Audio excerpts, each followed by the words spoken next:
To exploit XGi technology to the full, this is the procedure to follow for initial startup. Connect the coffee grinder to the electrical supply and turn on the switch. A welcome message is displayed on the screen, along with the initial startup and language selection menu. Set the nominal grams of coffee to dispense.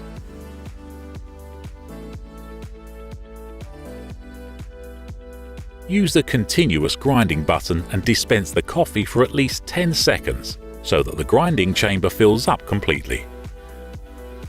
Perform a few extraction tests to determine the desired grind size. Allow the scales to record the tear. It's important not to touch the coffee grinder during this process.